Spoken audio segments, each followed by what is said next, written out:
Does stretching actually help? Or are we all just politely pretending because someone once told us to do it? I'm asking because I've been in a locker room where the head coach said stretching was essential, and the physio said it wasn't necessary at all. It was in the same team, the same room, and still completely different advice.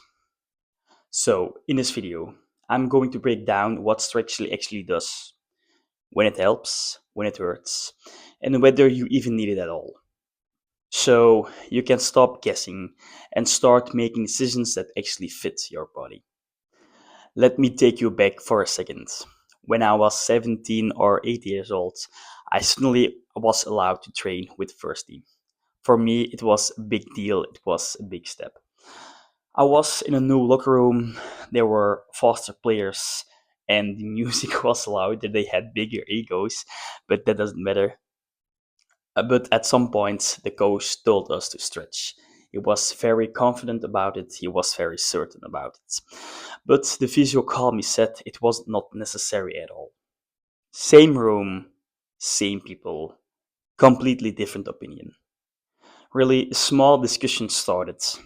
Nothing dramatic, but it was enough to make everyone look around and think,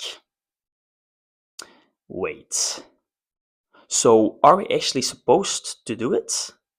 After that, the players start debating itself. Some stretch before the training, some after, some never. And really, some players did it like their life depended on it.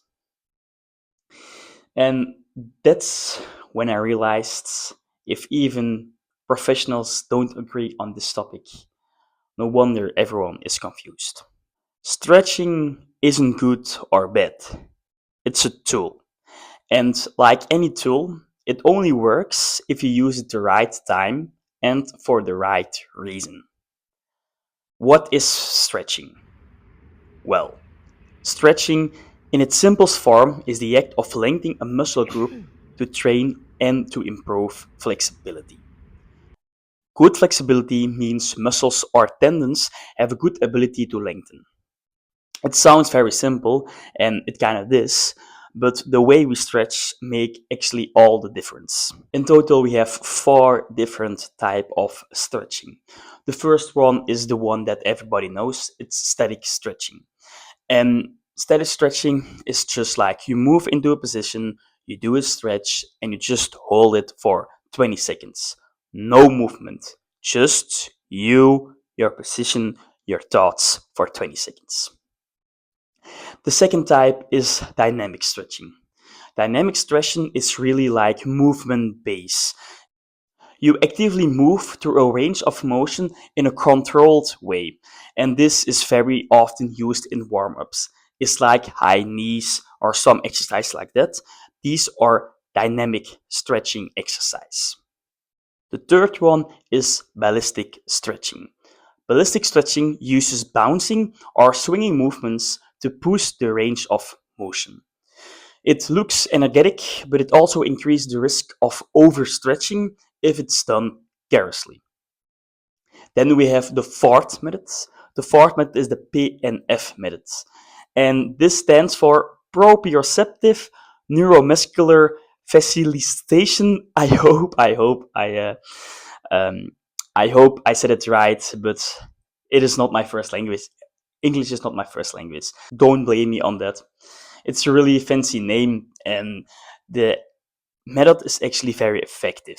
What it does, it really combines stretching with muscle contractions, and the goal here is really to optimize the range of motion, both passive and active.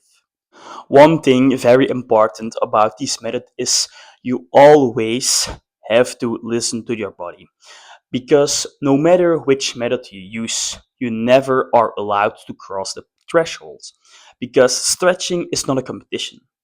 Pain is not progress. Pain is just pain. So stretching is not a competition. Pain is not progress.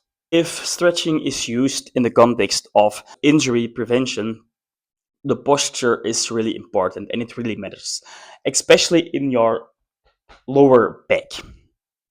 Our correct postures keep unnecessary tension low and allows you to breathe properly. And breathing helps because the nervous system calms down, which already reduces muscle tone before you even stretch. Most people talk about stretching like it exists in isolation, but it doesn't. Because injury prevention is as a layered system. We always work from the inside out. I'm gonna show you right now. The first you see is the yellow small circle.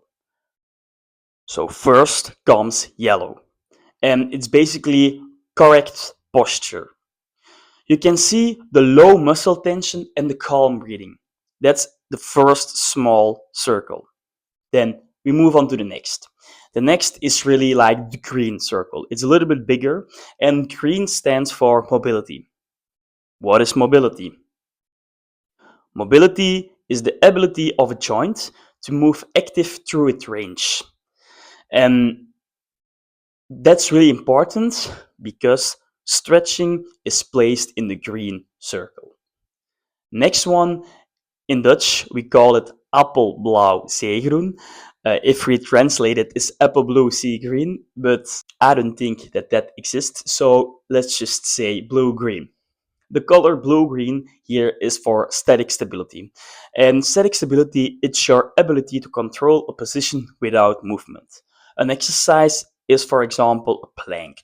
A plank is a very good example of a static stability exercise. After apple blue, sea green, oh, it sounds very funny, comes the color blue. Blue really stands for dynamic stability. And dynamic stability is controlling movements while you are actually moving. Last, you can see the black arrow.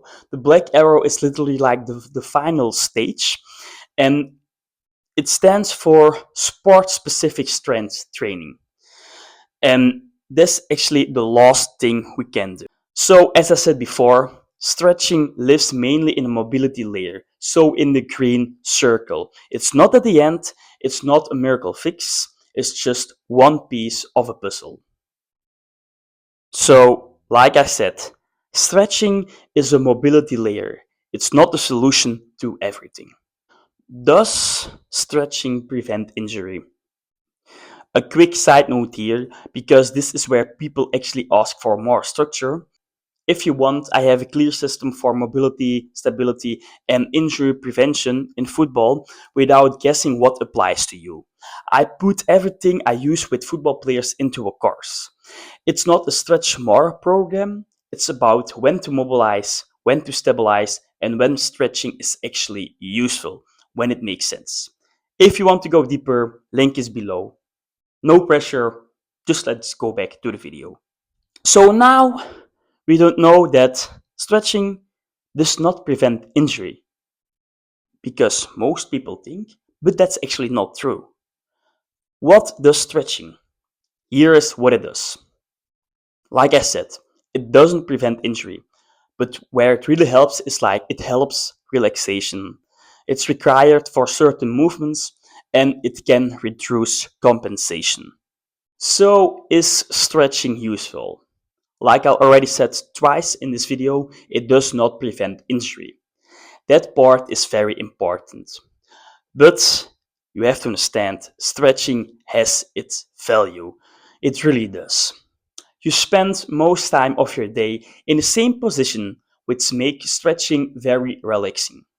Flexibility is often a requirement to perform certain movements properly. And a lack of flexibility leads to compensation. And compensation leads to overload. So that's where the problem starts.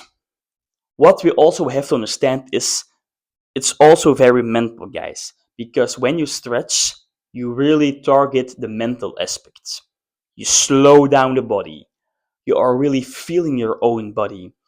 And it gives your nervous system a signal that it's finally allowed to relax. And how should we stretch? So we're gonna break down some things. First, we have the warm up. When you are warming up before a team training, before a game, before an individual training, if you want to stretch, you really have to do dynamic stretching. And what's very important here, it needs to be sport specific. When you want to do a cool down, you have to be very careful because with a cool down, when you have a game or when you have a team training or when you have a very intense individual training, the problem here is that all your muscles have little tears. And when you stretch, you make them bigger. So it's a high risk for injury. So I don't like static stretching after cool down. I just don't do it at all. But guys, in the end, stretching is very personal. Everyone has to decide for itself, but it adds value because some people are very stiff, other people are very hypermobile, and you really have to see like where am I. For example, if you are very hypermobile, you need more stability than flexibility. If you are very stiff, you definitely need some flexibility. There is no one size that fits to all the answers. For me, I stretch on my rest day. I really like a 30-minute of deep stretching and focusing on increasing freedom of the movements. No rush, no pain, no hierarchics. Just listening to my own body. And probably smiling a little at the memory of the locker room debate that really started all of this.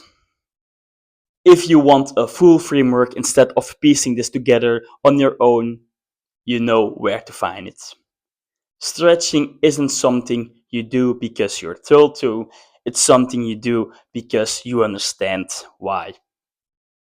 And guys, remember, the days you want to skip are the days that matter the most. Mwah.